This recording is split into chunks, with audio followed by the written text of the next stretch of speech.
Hello everyone. विलयन की सांद्रता के कुछ संख्यात्मक सवाल हम लेके प्रारंभ कर रहे हैं। इसमें हम जितने सांद्रता ज्ञात करने के विभिन्न सूत्र हमने लिए थे उन सूत्रों की ये एप्लीकेशन है और इसमें हम विलयन सांद्रता के संख्यात्मक सवाल या numerical questions of solution concentration से रिलेटेड कुछ प्रश्नों को लेकर के प्रदर्शित कर रहे हैं। उसमें से सर्वप्रथम पहला प्रश्न है, बिल्कुल सिंपल सा है। NaOH के 0.04 ग्राम 40 ml विलयन में उपस्थित विलयन की नॉर्मलता तथा मूलरता। तो नॉर्मलता कैपिटल लेटर N आपको ज्ञात करना है, मूलरता कैपिटल लेटर M ज्ञात करना है। प्रश्न को हल करते समय सबसे पहले जो भी सूचनाएं दे रखी है उन सूचनाओं को आप लिख दीजिए। तो जो भी सूचनाओं को आपको दे रखा है उनमें से पहली सूचना दे रखी है NaOH के द्रव्यमान को दिया गया। चूंकि NaOH विलेय है इसलिए इसकी मात्रा W1 से हम 0.4 ग्राम द्वारा प्रदर्शित करेंगे। दूसरे में आपको लिया गया है 40 ml विलयन, अर्थात विलयन का आयतन दिया है इसलिए V से प्रदर्शित करेंगे। इसका मान दे रखा है 40 ml। अब आपको पूछा है नॉर्मलता ज्ञात करिए और मूलरता ज्ञात करिए।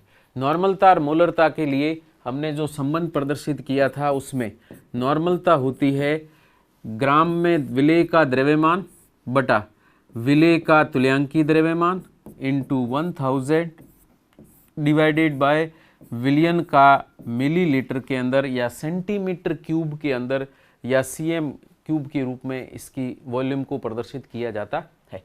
इन सभी सूचनाओं के अंदर W1 दे रखा है, E1 नहीं दिया है, V दे रखा है। तो यहाँ पे E1 हम बात कर रहे हैं NaOH की, सोडियम हाइड्रोक्साइड की। सोडियम हाइड्रोक्साइड का तुल्यांकी द्रव्यमान सोडियम हाइड्रोक्साइड के आणविक द्रव्यमान या जो सूत्र भार है या सूत्र द्रव्यमान है उसमें हम 1 का भाग देकर ज्ञात करते हैं, क्योंकि यह क्षार है और क्षार में OH प्रतिस्थापनीय आयनों की संख्या कितनी है? 1 है, अर्थात इसकी अम्लता का मान कितना है? इकाई है। तो इसके अणु द्रव्यमान में 1 का भाग दे दीजिए। NaOH का अणु द्रव्यमान ज्ञात करने के लिए हम एक Na दे रखा है तो उसका परमाणु द्रव्यमान होता है 23। दूसरा एक ऑक्सीजन है, परमाणु द्रव्यमान 16। हाइड्रोजन का परमाणु द्रव्यमान हम राउंड फिगर में 1 लेते हैं और फिर डिवाइड 1 कर दें तो ये मान आ जाता है आपके 40। इस तरीके से यहाँ पर सोडियम हाइड्रोक्साइड के लिए तुल्यांकी द्रव्यमान का मान कितना है? 40। अब इस मान को आप सूत्र में रखें और रखकर हल करें तो नॉर्मलता प्राप्त हो जाती है। तो नॉर्मलता बराबर द्रव्यमान आपको दे रखा है 0.4 इंटू 1000 डिवाइडेड बाय तुल्यांकी द्रव्यमान 40 इंटू आयतन आपको दे रखा है 40 ml। इनको अगर सरल किया जाए तो ये दशमलव हटा दीजिए, एक जीरो लगाइए, 1 2 3 जीरो को यहाँ से काट दीजिए, 4 को 4 से काट दीजिए, ये हो जाएगा 1/4 या इसको हम लिखते हैं n/4 या और इसको सरल किया जाए तो यह 0.25 नॉर्मल सांद्रता या ग्राम तुल्यांक प्रति लीटर या प्रति डेसीमीटर क्यूब सांद्रता को प्रदर्शित करेगा। तो सिंपल है कि यदि हम नॉर्मलता ज्ञात कर रहे हैं तो तुल्यांकी द्रव्यमान ज्ञात करना आना चाहिए, तभी हम इसकी नॉर्मलता ज्ञात कर सकते हैं। इसकी नॉर्मलता हो जाएगी 0.25। तो 0.4 था, 40 से डिवाइड किया, आयतन 40 ml आपको दे रखा है पहले से ही। 1000 में 40 ml को डिवाइड करके अगर सरल किया जाए तो ये 1/4 या n/4 सांद्रता प्राप्त होती है। इसी तरीके से यदि मूलरता ज्ञात करनी है तो उसका सूत्र है W1 विलेय का द्रव्यमान ग्राम में डिवाइडेड बाय विलेय का अणु द्रव्यमान इंटू 1000 डिवाइडेड बाय, अब हम यहाँ पर वापस विलयन का आयतन वो भी मिलीलीटर में प्रदर्शित करते हैं।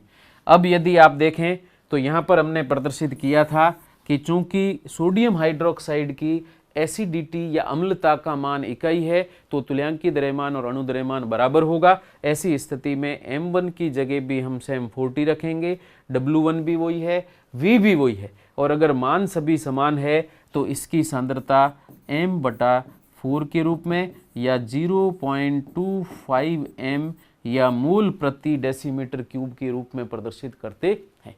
और इसी को हम सोडियम हाइड्रोक्साइड विलयन की नॉर्मलता और मोलरता के रूप में ज्ञात करते हैं। नेक्स्ट प्रश्न है 150 ml मिलीलीटर H2SO4 विलयन में H2SO4 की मात्रा ज्ञात करो यदि इसकी सांद्रता N/7 दी गई है।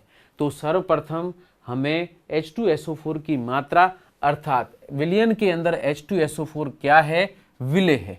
तो आपको यहाँ पर प्रश्न में विलेय की मात्रा अर्थात W1 ज्ञात करना है और इसके लिए आपको नॉर्मलता दे रखी है। अब यहाँ ध्यान रखना, जो सांद्रता नॉर्मलता के रूप में दे रखी है वो N/7 है। तो यहाँ दिया गया N ये इसके मात्रक को प्रदर्शित करेगा, तो इसकी नॉर्मलता हो जाएगी 1/7, जिसको हम कहते हैं ग्राम इक्विवेलेंट और पर डेसीमीटर क्यूब के रूप में दर्शाते हैं, या नॉर्मलता में N मात्रक भी प्रयुक्त किया जाता है।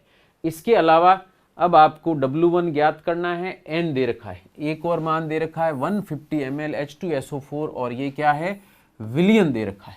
अर्थात विलयन का आयतन आपको कितना दे रखा है, तो हम लिख रहे हैं विलयन का आयतन, और विलयन का आयतन हम V से प्रदर्शित करें तो ये हो जाएगा 150 मिलीलीटर के रूप में लिखा जाता है। अब चूंकि मुझे द्रव्यमान केवल मात्रा ज्ञात करनी है, विलेय की मात्रा, तो विलेय की मात्रा ज्ञात करने का सीधा सूत्र है, अगर N के रूप में दिया गया है तो हम इसको लिखते हैं NeV/1000। कहाँ से आता है, सेम संबंध अभी लिया था हमने, N = W/E into 1000 divided by volume in millilitre. इसमें ये 1 कर रखा था। अगर मैं W ज्ञात करना चाहता हूँ तो E और V दोनों ऊपर आ जाएंगे, 1000 नीचे। तो हम किसी भी नॉर्मल विलयन के अंदर विलेय का द्रव्यमान ज्ञात करना चाहें तो प्रत्यक्ष सूत्र के रूप में NeV/1000 ले लीजिए। N नॉर्मलता दे रखी है 1/7 इंटू तुल्यांकी द्रव्यमान। यहाँ पर तुल्यांकी द्रव्यमान नहीं दिया है, तो आप सबसे पहले H2SO4 अम्ल दिया गया है, इसका तुल्यांकी द्रव्यमान M1/X के रूप में प्रदर्शित करते हैं। चूंकि H2SO4 में प्रतिस्थापन योग्य हाइड्रोजन कितने हैं, 2 हैं। ऐसी स्थिति के अंदर यहाँ पर इसकी क्षारकता का मान कितना हो जाएगा, 2, अर्थात X कारक की जगह हम रखेंगे 2। H2SO4 के लिए अणु द्रव्यमान में ज्ञात करूं तो 2 हाइड्रोजन के लिए परमाणु द्रव्यमान 2, 1 सल्फर का परमाणु द्रव्यमान 32, 4 ऑक्सीजन का 16 इंटू 4 द्रव्यमान कितना होगा, 64, 4 4 हो जाएगा 8, 6 3 9, 98। तो ये इसका अणु द्रव्यमान, और अणु द्रव्यमान ज्ञात कैसे करेंगे, परमाणु द्रव्यमानों को जोड़ के दिए गए सूत्र की सहायता से अणु द्रव्यमान, और फिर इसके आयनन के द्वारा उत्पन्न H+ आयनों की संख्या के बराबर इसकी क्षारकता ज्ञात की जाती है। तो इस तरीके से आपके पास में आ जाएगा अणु द्रव्यमान है 98। चूंकि H2SO4 का आयनीकरण होता है तो 2 H+ और 1 सल्फेट आयन उत्पन्न होता है।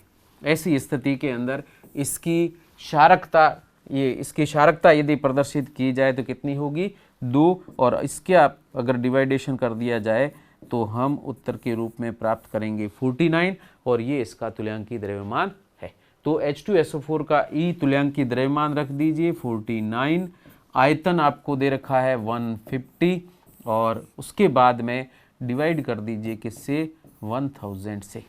अब आप इसको सरल करेंगे तो ये आ जाएगा 7 और ये हो जाएगा 0 से 0 कट जाएगा, और ये इनको मल्टीप्लाई करेंगे 15 इंटू 7 105 होता है, और 100 से डिवाइड कर दीजिए और ये आएगा 1.05 मात्रक रहेगा क्या, ग्राम। तो ये W जो है H2SO4 का द्रव्यमान नीचे लिख रखा है 1.05 ग्राम उपस्थित है इस 150 ml विलयन के अंदर, और इसकी नॉर्मलता 1/7 दी गई है। नेक्स्ट हम बात करते हैं अगले प्रश्न में। 98% H2SO4 के 1 लीटर विलयन की मूलरता ज्ञात करिए जिसका घनत्व आपको दे रखा है। तो इस प्रकार के यदि आपको प्रश्न दिए जाएं जिसमें हम मूलरता या नॉर्मलता ज्ञात करना चाहते हैं और 98% ये सामान्यतः W/W के रूप में दिया जाता है, तो इन तीनों के साथ में हमने मूलरता का संबंध पहले प्रदर्शित कर रखा है। तो मैं यहाँ पर सीधा सूत्र लिखता हूँ। मूलरता ज्ञात करने का सूत्र है प्रतिशत W/W या भार प्रतिशत में दी गई सांद्रता इंटू 10 इंटू डेंसिटी, या इसकी जगह स्पेसिफिक ग्रेविटी शब्द हमने काम में लिया था, विशिष्ट गुरुत्व शब्द काम में लिया था। तो डेंसिटी लिखा है तो डेंसिटी यहाँ पर रख दीजिए, और यदि विशिष्ट गुरुत्व लिखा है तो भी एक ही बात है, वो यहाँ रखा जा सकता है। इसके बाद में डिवाइड इसको किससे कर दीजिए, 1000 से इसको नहीं, अणुद्रव्यमान से इसको डिवाइड कर दीजिए। तो अणुद्रव्यमान इसका कितना है, m1। विलेय के अणुद्रव्यमान से इसको डिवाइड करें तो प्रतिशत W/W इंटू 10 इंटू डेंसिटी या specific gravity divided by m1। m1 से इसका भाग दे दीजिए, ये विलेय के अणुद्रव्यमान को दर्शाता है। अगर मुझे मोलरता ज्ञात करनी है तो विलेय का अणुद्रव्यमान, यदि मैं नॉर्मलता ज्ञात करूंगा तो यहाँ पर परिवर्तित होकर के तुल्यांक द्रव्यमान आ जाएगा, बाकी सूत्र में कोई परिवर्तन नहीं होगा। तो मोलरता ज्ञात करने के लिए भार प्रतिशत सांद्रता दे रखी है 98 इंटू 10, डेंसिटी 1.84 गिवन है, divided by molecular mass of H2SO4, और अभी हमने ज्ञात किया था H2SO4 का अणुद्रव्यमान 98 है, और इसको यदि सरल किया जाए तो 98 से ये कट जाएगा, इसको 10 टाइम्स करें तो 18.4 मूल पर डेसीमीटर क्यूब इसकी सांद्रता प्राप्त होती है। तो इस तरीके से किसी भी सांद्र विलयन जो दिया गया है उसकी मोलरता हम इस तरीके से ज्ञात करते हैं, और प्रयोगशाला के अंदर सांद्र H2SO4 जो आता है वो इसी सांद्रता के रूप में दिया रहता है। इसी तरीके से नेक्स्ट है 3.65 ग्राम एस्प्रिन को 25.08 ग्राम पानी में घोलकर विलयन तैयार किया गया है। विलयन में एस्प्रिन का भार प्रतिशत तथा भार भिन्न को ज्ञात करिए। तो दो चीज़ें ज्ञात करनी है, एक तो भार प्रतिशत और दूसरा ज्ञात करना है भार भिन्न। भार भिन्न ज्ञात करनी है या वेट फ्रैक्शन के रूप में आपको ज्ञात करना है।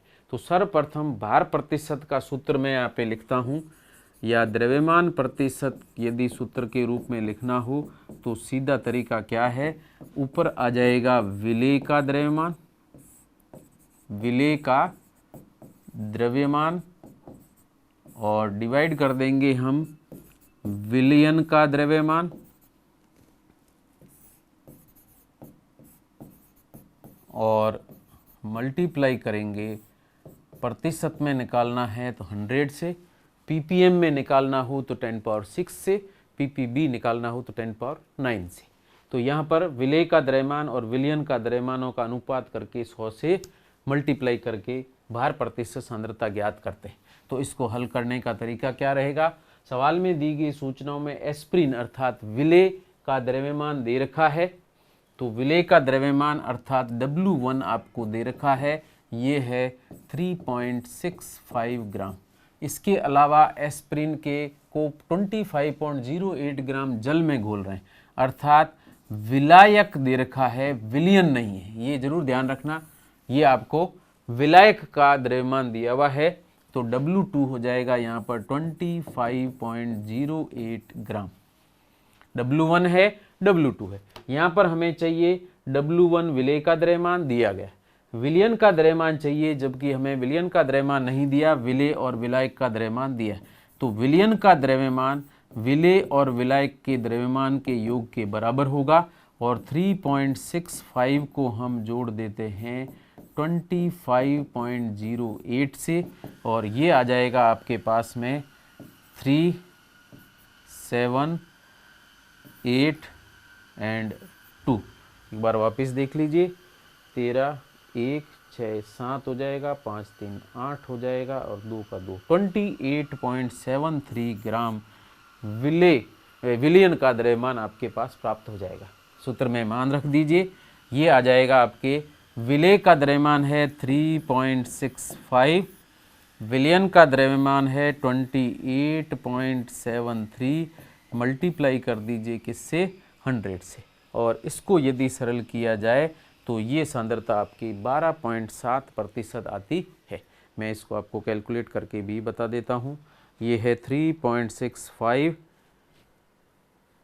इंटू 100 डिवाइडेड बाय 28.73, और ये आ रहा है 12.70। तो यहाँ पर आपके आंसर आ जाएगा 12.70 और सांद्रता हम प्रतिशत में और चूंकि द्रव्यमान के रूप में लिखी है तो इसको W/W करके दर्शाते हैं। तो ये इस दिए गए एस्पिरिन विलयन की भार प्रतिशत सांद्रता है। इसके अलावा आपको पूछा गया है भार भिन्न ज्ञात करिए।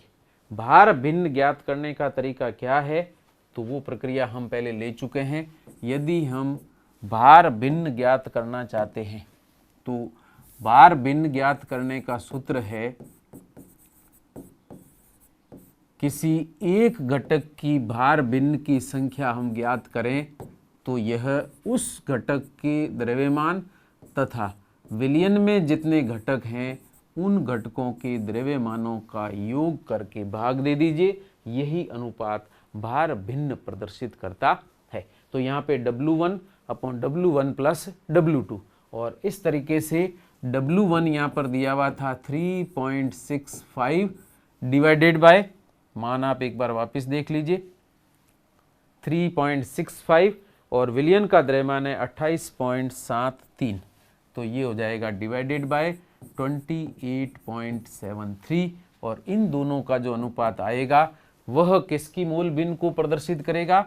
यहाँ पर हम W1 कर देते हैं विलय के लिए और एस्पिरिन अर्थात विलय के रूप में इसकी भार भिन्न का मान आ जाएगा। तो मैं इसको सरल कर देता हूँ और आंसर आपके आना चाहिए 3.65 डिवाइडेड बाय 28.73 और ये आ रहा है आपके पहले जो मात्रा आई थी प्रतिशत में उसी तरीके से इसका मान आ जाएगा यहाँ पे 0.127।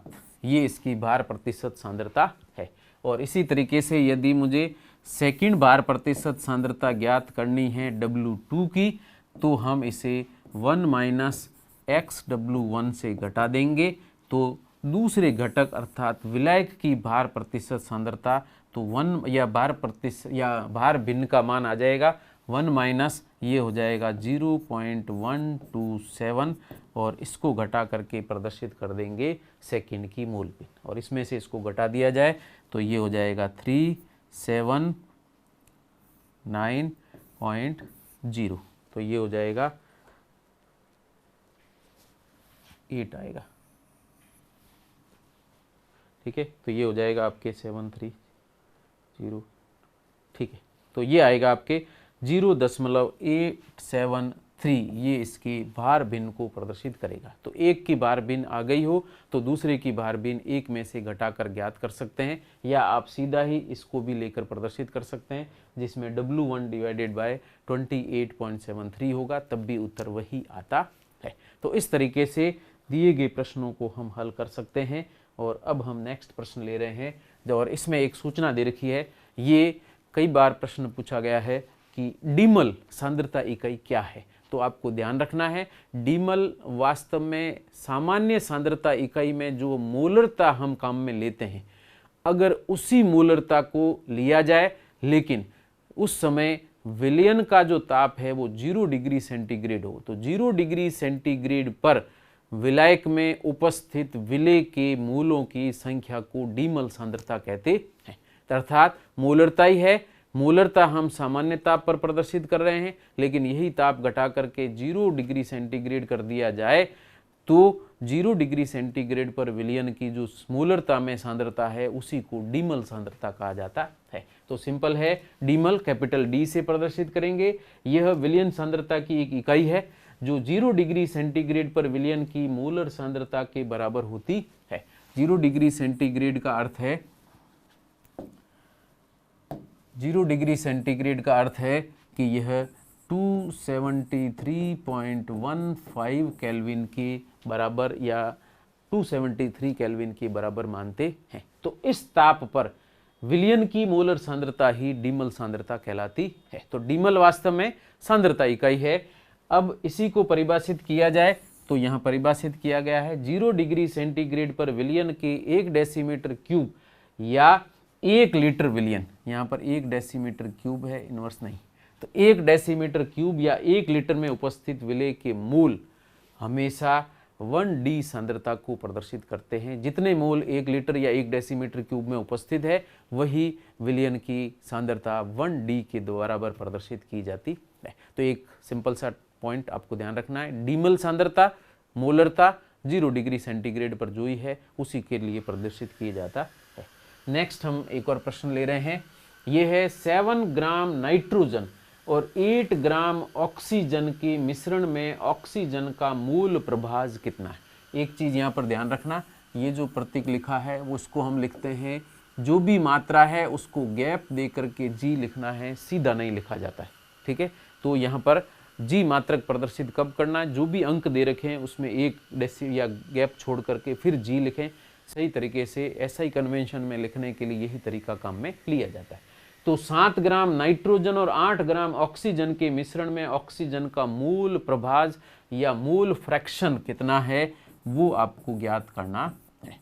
तो हम यहाँ पर केवल ऑक्सीजन का मूल फ्रैक्शन ज्ञात करेंगे। ऑक्सीजन का मूल फ्रैक्शन ज्ञात करने के लिए सूत्र क्या होगा, mole fraction of oxygen equal to number of moles of oxygen या ऑक्सीजन के मूलों की संख्या बटा मिश्रण के अंदर 2 अवयव हैं, एक ऑक्सीजन और दूसरा नाइट्रोजन। तो हम यहाँ पर लेंगे नाइट्रोजन के मूलों की संख्या तथा ऑक्सीजन के मूलों की संख्या का योग, और इससे अगर इसको डिवाइड किया जाए तो मूल भिन्न प्राप्त हो जाएगी, किसकी, ऑक्सीजन की। तो ऊपर ऑक्सीजन लिखा है, ऑक्सीजन के मूल, तो ऑक्सीजन की मूल भिन्न, नाइट्रोजन की मूल भिन्न निकालनी है तो ऊपर नाइट्रोजन के मूल और बाकी कुल मूलों का संख्या का अनुपात।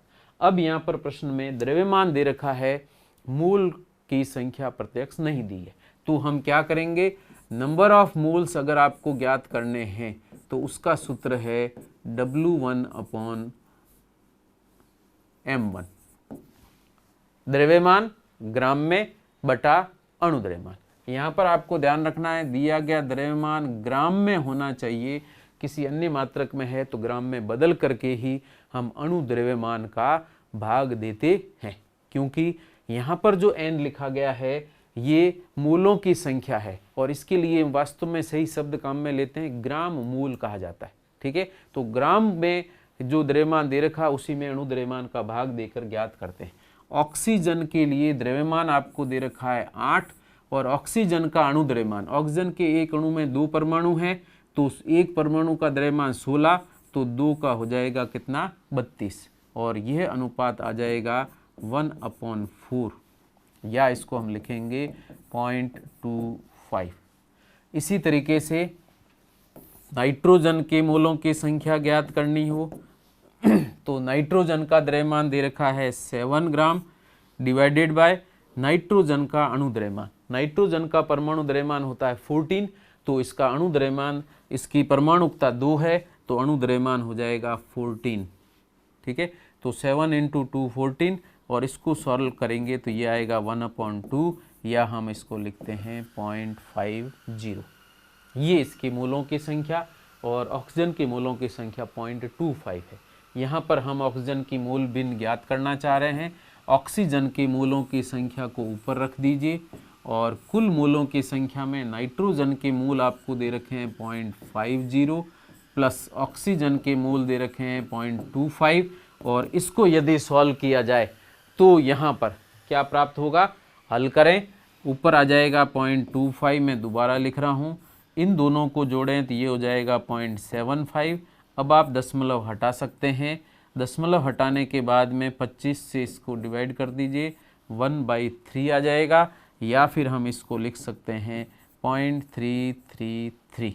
ये इसकी मूल भिन्न है, 1/3 ऑक्सीजन की मूल भिन्न। अगर इसी तरीके से मुझे दूसरे नाइट्रोजन की मूल भिन्न ज्ञात करनी हो तो यहाँ पर ज्ञात की गई मूल भिन्न को 1 में से घटा दीजिए, तब भी नाइट्रोजन की मूल भिन्न प्राप्त हो जाएगी। मैं यहाँ पर नाइट्रोजन की मूल भिन्न भी लिख के बताता हूँ, तो 1 - ऑक्सीजन की मूल भिन्न, 1 - ऑक्सीजन की मूल भिन्न है 1/3, और इसको यदि सरल किया जाए तो ये प्राप्त होगा 2/3, जो कि होगा 0.667 के रूप में प्रदर्शित करते हैं।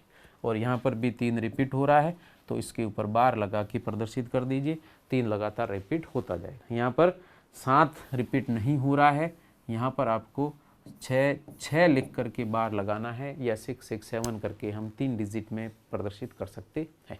तो मूल भिन्न हम इस प्रकार से प्रदर्शित करेंगे। इसके बाद में नेक्स्ट आता है एथेनॉल और जल के मिश्रण में एथेनॉल का मूल प्रभाव आपको दे रखा है। मिश्रण में एथेनॉल की सांद्रता भार प्रतिशत में ज्ञात करिए। तो आपको सांद्रता किस में ज्ञात करनी है? भार प्रतिशत में। भार प्रतिशत का अर्थ आपको ध्यान रखना है, परसेंटेज W/W को हम भार प्रतिशत सांद्रता कहते हैं। तो सवाल में क्या सूचना दे रखी है? एक तो विलेय दे रखा है एथेनॉल और विलायक के रूप में दे रखा है जल।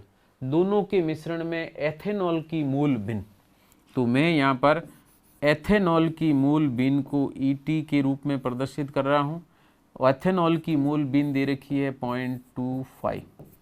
अगर किसी भी विलयन में या मिश्रण में एक घटक की मूल भिन्न दी गई है तो दूसरे घटक की मूल भिन्न हम एक में से घटाकर ज्ञात कर सकते हैं। तो यहाँ पर वाटर की मूल भिन्न कितनी हो जाएगी? 1 - 0.25 और ये हो जाएगा 0.75। तो वाटर की मूल भिन्न है 0.75 और एथेनॉल की मूल भिन्न आपको दे रखी है 0.25। अभी भी आपको भार प्रतिशत सांद्रता ज्ञात करने के लिए दोनों घटकों का द्रव्यमान प्राप्त नहीं हुआ है। तो आप क्या करेंगे? सबसे पहले ये प्रक्रिया आपको ध्यान में रखनी है कि किसी एक घटक की मूल भिन्न और दूसरे घटक की मूल भिन्नों का अनुपात हम उनके मूलों की संख्या के अनुपात के बराबर प्रदर्शित करते हैं। तो यहाँ पर मैं n ले रहा हूँ किसके? वाटर के मूलों की संख्या। तो मूल भिन्नों का अनुपात मूलों की संख्या के अनुपात के बराबर होता है, ये अपन पहले बता चुके हैं। तो यहाँ पर आपके मूलों की संख्या का अनुपात कितना आ जाएगा? 0.25 डिवाइडेड बाय 0.75। सॉल्व करेंगे तो ये आ जाएगा 1:3। अर्थात एथेनॉल का 1 मोल और जल के कितने मोल होंगे? 3 मोल होंगे। अब हम भार प्रतिशत ज्ञात करने के लिए मोलों की संख्या से हम द्रव्यमान ज्ञात कर सकते हैं। तो सीधा हो जाएगा, एथेनॉल के मोल दे रखे हैं, कितने हैं? एथेनॉल के मोलों की संख्या है 1। तो इसका द्रव्यमान यदि हम ज्ञात करना चाहें तो चूंकि इसका मॉलिक्यूलर मास, एथेनॉल का मॉलिक्यूलर मास होता है 46, तो इसके लिए द्रव्यमान बराबर हो जाएगा किसका द्रव्यमान? एथेनॉल का। कितना होगा? मूलों की संख्या गुणा इसके अणु द्रव्यमान से हम इसको प्रदर्शित करते हैं। तो मूलों की संख्या को अणु द्रव्यमान से गुणा कर दीजिए, ये आ जाएगा। अभी हमने सूत्र लिया था वही मैंने मॉडिफाई किया है। मूलों की संख्या बराबर होता है द्रव्यमान बटा अणु द्रव्यमान। तो अगर मुझे द्रव्यमान ज्ञात करना है तो नंबर ऑफ मोल्स को मल्टीप्लाई कर दीजिए किससे? मॉलिक्यूलर मास या अणु द्रव्यमान से। और यहाँ पर मूलों की संख्या 1, मॉलिक्यूलर मास 46, तो ये मान आ जाएगा 46 ग्राम। अर्थात हमारे पास में एथेनॉल का द्रव्यमान आएगा 46 ग्राम। इसी तरीके से मैं वाटर का द्रव्यमान ज्ञात कर लेता हूँ। मोलों की संख्या 3 और अणु द्रव्यमान है 18, तो टोटल हो जाएगा 54 ग्राम या 54 ग्राम के बराबर होगा। अगली बात, अब यहाँ पर विलेय के मूल भी आ गए हैं, विलायक के मूल भी आ गए हैं और ज्ञात करना है सांद्रता भार प्रतिशत में। तो सांद्रता भार प्रतिशत का संबंध क्या है या सूत्र क्या है वो मैं लिख रहा हूँ। तो प्रतिशत W/W बराबर होता है विलेय का द्रव्यमान। विलेय यहाँ पर एथेनॉल है तो विलेय का द्रव्यमान तो हो जाएगा 46 डिवाइडेड बाय विलयन का द्रव्यमान। यहाँ पे आपको ध्यान रखना है किसका द्रव्यमान होता है? विलयन का द्रव्यमान। और चूंकि यहाँ पर विलयन का द्रव्यमान आपको नहीं दिया, हमने ज्ञात किया है विलेय का द्रव्यमान, हमने ज्ञात किया है विलायक का द्रव्यमान और विलयन का द्रव्यमान इन दोनों के संयोजन से होता है। तो इन दोनों को जोड़ करके इससे डिवाइड कर दीजिए। तो विलेय का द्रव्यमान ऊपर और डिवाइडेड बाय विलेय प्लस विलायक का द्रव्यमानों का योग इनटू मल्टीप्लाई करिए 100 से, ये प्रतिशत सांद्रता आ जाएगी। ऊपर हो गया 46, नीचे इसको जोड़ेंगे तो 100 मल्टीप्लाई बाई 100, इसका मतलब 46% W/W एथेनॉल उपस्थित है और यही आपका आंसर है। तो आपको जब भी इस प्रकार के प्रश्न पूछे जाएं, पहली चीज़ तो स्टेप से चलें। स्टेप में आपको क्या ध्यान रखना है, सबसे पहले प्रश्न में सूचनाएं क्या दे रखी है और परिणाम क्या चाह रहा है, इन दोनों में अंतः परिवर्तन कैसे करना है, ये बहुत इंपॉर्टेंट है। तो आपको यहाँ पर दे रखा है मूल प्रभाज, मूल प्रभाज से मोलों की संख्या, मोलों की संख्या से द्रव्यमान ज्ञात करेंगे और द्रव्यमान का उपयोग करके हम द्रव्यमान प्रतिशत सांद्रता ज्ञात कर सकते हैं। इनमें भी आपको ध्यान रखना है कि द्रव्यमान प्रतिशत सांद्रता में विलेय का द्रव्यमान डिवाइडेड बाय पूरे विलयन के द्रव्यमान से डिवाइड करना है, इसलिए उसमें विलेय और विलायक के द्रव्यमानों को जोड़ के रखेंगे तब भी राइट आंसर आएगा। तो 46% W/W एथेनॉल के विलयन में एथेनॉल की मूल प्रभाज 0.25 होती है। क्लियर है?